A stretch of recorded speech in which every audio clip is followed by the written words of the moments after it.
Of course, in a project of this character, there is a number of healthcare providers involved. And to have the patient's voice in this, we early engaged the European Patient Forum, and that has been a success, I think, to have the patient's view of this. And they have been controlling us from the very beginning, and Walter is one of those persons. And let's listen to you now, Walter, your experience for those 3 years. The floor is yours. Thank you very much, Benny, for this kind introduction. Indeed, I'm from the Italian region of Sardinia, which is not part of this consortium. So this is actually the reason why I'm speaking here is because I'm a member of the European Patients Forum, and we are indeed involved in the SUSTAINS project, and we are specifically leading on work related to understanding users' needs, patients, but also healthcare professionals together with other partners. And we are also in charge of trying to assess the impact of the SUSTAINS services on patient empowerment, which is of course a very important element, and I will be spending some time on that during my presentation. So I was specifically asked during this 10 minutes time to actually shed some light on the benefits of interactive healthcare, but who actually benefit from these services. You have already heard quite a lot of things in the past, so what I'm trying to do now is to put together some different elements and give you the broad pictures of the kind of benefits that we could expect out of these services once they are fully deployed, of course, to all citizens and patients. The most obvious answer is that the patients, of course. The patients are those who are expected to benefit the most, because this service is actually designed for the patients. We are providing access to electronic records together with a series of other interactive services that complement the access that is sort of the general kind of services, the basic services that is available in all regions. And of course, the immediate link is with the patient empowerment. Patients wants to be in the driving seat. Patient wants to actually play a key role, an active role in managing their chronic conditions. And if they are just citizens, they want just to be part of the decision-making process. They want to understand things. They want to be there. They want to be recognized as experts. So we do believe, and there is increasing evidence, as you could see, coming from the different regions. You only heard two, but other representatives will be speaking later, that the patients are indeed being empowered thanks to the services that we are providing, because they are there, they are playing a more active role, much more active than they used to play before. And just to put that into what I'm saying in a general framework of what is actually going on at the moment at European level, most of you know already what is written in this slide, but as you know, the patient role is undergoing a radical change, and this is something that has started already a while ago, but we're still in the process. And that is the patient being an active, equal partner in healthcare, being seen as an expert, because the patient has expertise with living with a chronic condition, of course, and it wants to be recognized as such, of course, in the therapeutic relationship with healthcare professionals. This is also part of the so-called moves towards a more patient-centered healthcare. That is what we're also trying to achieve thanks to this project. There are many challenges, as you all know, we need to address. Chronic disease, incidence of chronic disease is rising in Europe. We have the aging of the population. Challenges that I'm listing there are well known, of course. There are financial constraints, and there is a big challenge in terms of making healthcare services more sustainable. The European Commission is putting a lot of emphasis on patient empowerment and e-health as well, and e-health is all about empowering patients as well. So we all agree, and everybody seems to agree, that patient empowerment is a good thing to have. And it's also part of the solution to addressing those challenges that I just mentioned. But Do we actually see patient empowerment in the same way, and how do we actually achieve that? Well, in Sustains, at least we think we know what we mean by patient empowerment, and we know how we can contribute to empowering patients thanks to the services that we are providing. And for that reason, we spent quite a lot of time at the beginning of the project to try to identify, to develop a definition that of patient empowerment that could actually apply to what we're actually doing. There are hundreds of definitions that were identified in when we did a literature review, but then we developed our own one, which we believe well responds to what our services are all about. And I'm reading it for you, but you can read it for yourself as well. So we have a threefold definition that says that empowerment is the patient's ability to understand health information, first of all, first layer, to make an effective use of that information, second layer, that is to inform sound health decisions in the context of everyday life. And of course, for a patient, that would mean understanding the health condition, understanding how to cope with it, and how to self-manage that condition. And the third layer, that is the one that is usually forgotten, but is equally important, if not the most important, for the service that we are talking about, is about the participation in a meaningful way in a health-related decision-making. So the patient that is actually able to participate and to contribute to decision-making together with health professionals. So this is a definition that we have adopted out of an intensive work that was conducted in 2012 together with all partners. And we have developed a model of patient empowerment that is basically an illustration of what I've just said. You see the three components: the patient knowledge, understanding health information. You see the patient control, that is more about the relationship between the patients and the management of the chronic condition. And in case of a citizens, we're talking about the relation with the health status, of course. And the patient participation dimension, that is more looking at the relationship and the changing relationship between the patient and healthcare professionals.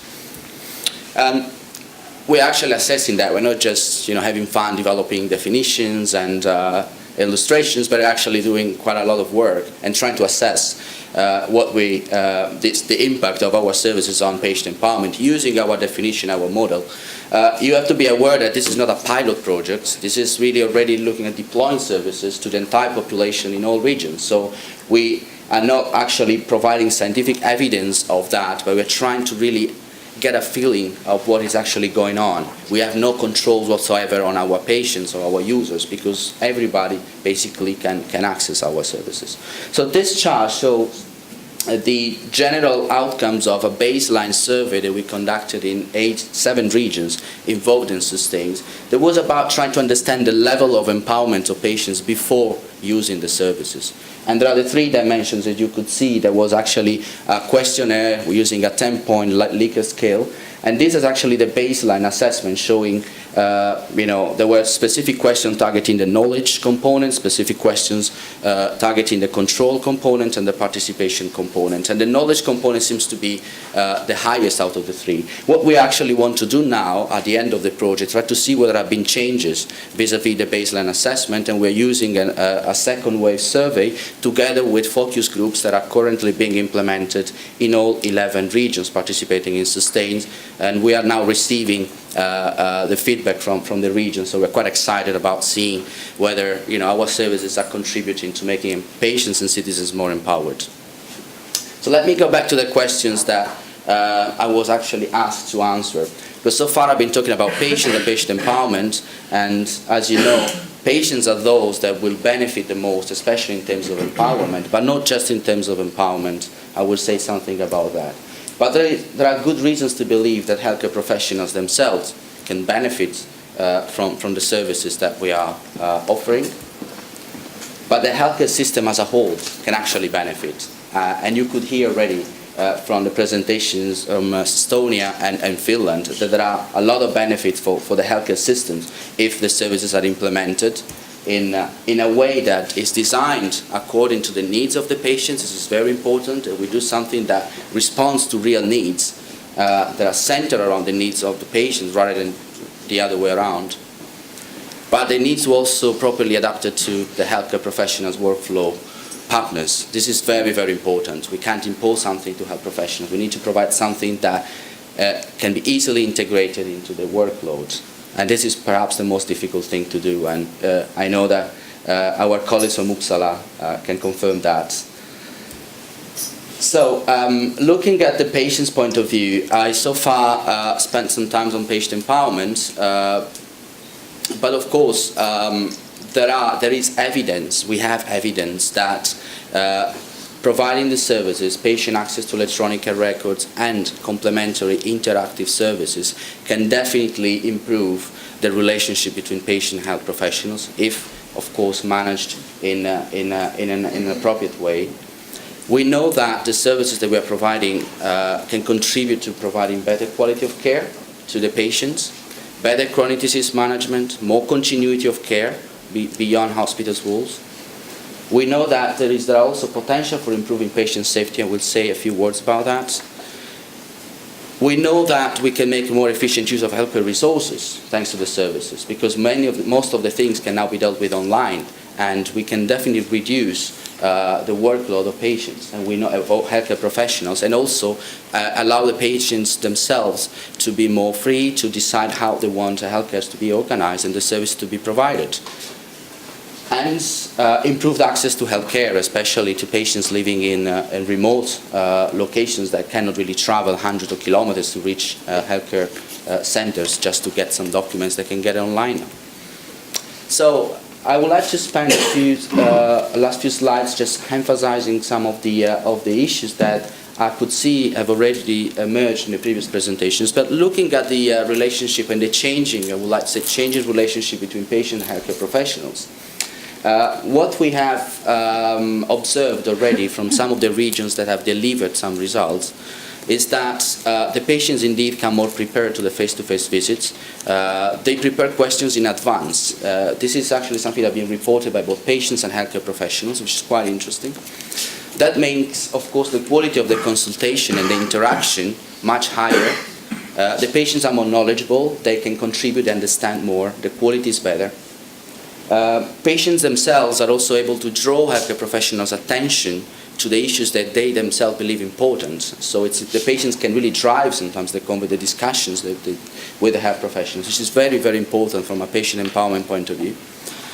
And that means that the patients are also able to participate in the decision-making process, and this favors concordance. So concordance in making decisions, together with the patients and health professionals acting together as a team.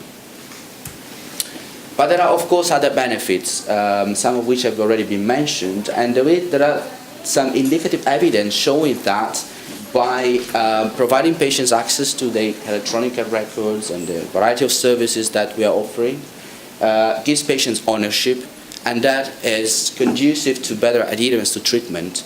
And needless to say that better adherence means better health outcomes for the patient. So this is another very important outcome that we would like to explore, and it's perhaps also one of the most interesting outcomes of what we are doing in Sustains.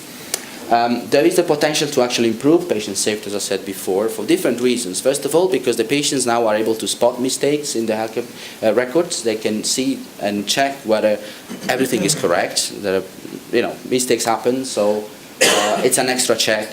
Of course, it's important. But most importantly, there is a potential, this is something that is being explored, to actually make it possible for patients to also report adverse events of drugs, or medications, medical devices. So that what we're doing can also contribute to making the patients more active in the framework of pharmacovigilance, so reporting adverse events, for instance. So this is very important, and it's important to say that in some regions the patients themselves are able to contribute to input into the electronic health records, not just seeing and performing actions, but they can complement the electronic health records by uploading lab tests that they took in another health centers that is not part of the system, but they could also write notes in some regions. They can report on the experience with a new treatment, with a new therapy. This is very important. Also, the patient can contribute to that. I know I need to go much faster, but I only have 2 slides left. I just want to emphasize that other benefits, of course, are that we can make a more efficient use of the resources in healthcare, and we can also reduce unnecessary, and I would like to underline unnecessary, face-to-face visits, both in primary and secondary healthcare. We don't want to eliminate face-to-face contacts with health professionals. This is very important, and both patients and health professionals agree that we need to keep this face-to-face contact, but we can definitely eliminate unnecessary visits, and this is beneficial for both groups, patient and health professionals. My last slide is on actually on some of the issues that needs to be addressed. What we're saying is a nice story, lots of benefits, but you heard already that there are challenges involved, and we need to know how to address them. And we're trying to find solutions in Sustains, thanks to different regions with different healthcare systems, different legislations, different cultures as well, very important. And we're trying to address and to sort of find a way around those issues. So the first one is about language accessibility. As you know, the electronic health records were initially designed not to be used by the patients, but just by the professionals. So now we're opening them up to a number of users that is 10 times higher, you said, Benny, before, than it used to be, having the patients. So that means more users with lower health literacy, of course. And we need to pay a lot of attention to making sure that the patients can understand what's written there. Providing access to something people cannot really understand is not really about empowering them. It's actually quite dangerous, because people can just go and Google and just, you know, try to find and understand what is written there in a way that might not be very, very safe. So, and we know that some regions are trying to sort of implement some solutions like having glossaries so that people can actually find definitions of medical terms, so that can certainly help, or providing such assistance to patient training so that they can comfortably understand what's written there. Managing bad news, this has been mentioned already in the first presentation by Heli. This is one of the most difficult issues to service to implement, actually, because, you know, receiving a bad news without, you know, proper consultation, or without having been informed and having the possibility to discuss the implications of a new diagnosis with the health professionals can be very dangerous. So there are different legislations in place in some regions, and we can spend some time on that if you're interested in this specific aspect. You have also heard that masking data is another very, very controversial service to implement because of different legislations, but also because of the very sensitivity involved in letting just patient mask data.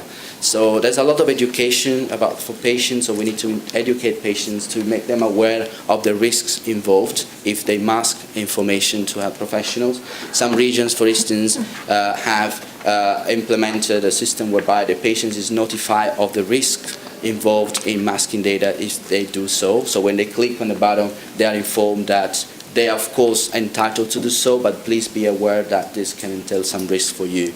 So it's important that, you know, it's about trust, it's about transparency, but we need also to create a culture of proper understanding of the risks involved if certain actions are performed. And I say that from a patient point of view, because the patient themselves believe that there are risks involved, and we need to inform patients about empowering them, making sure they know the implications of whatever they do within the system. Healthcare professionals themselves can screen data, of course. They have this possibility. Some health professionals would like to complement the official electronic records with a personal note, and they wouldn't want the patient to see them, especially if they think that the patient is at risk of depression, for instance. You don't want your patient to know that this is what you actually think. So we need to look at that as well. And one of the most difficult things is indeed to create a culture for the use of these services. That takes time, of course, and we know that there are enormous difference among the different regions in relation to how people actually perceive the services, and already they are to go for more transparent management of the electronic health records. Another difficult thing is the need to get the buy-in from health professionals, and we know in Uppsala there have been in quite a lot of criticism at the very beginning, fears of patients not being ready for that. They would overwhelm health professionals with questions, that they would create too many expectations for them. None of them actually proved to be true. That is good to know, but we need to know that in certain regions there is resistance. And the last thing to say, of course, as I said also at the beginning of my presentation, is that we need these services to be seamlessly integrated into healthcare professionals' workload, for them to work and for them to be accepted as something that is valuable and something that is certainly better, a better way to manage the relationship with patients as well. Finish my presentation here. We'll be happy to answer any questions you may have in the panel discussion. So thank you very much. Hope you enjoyed.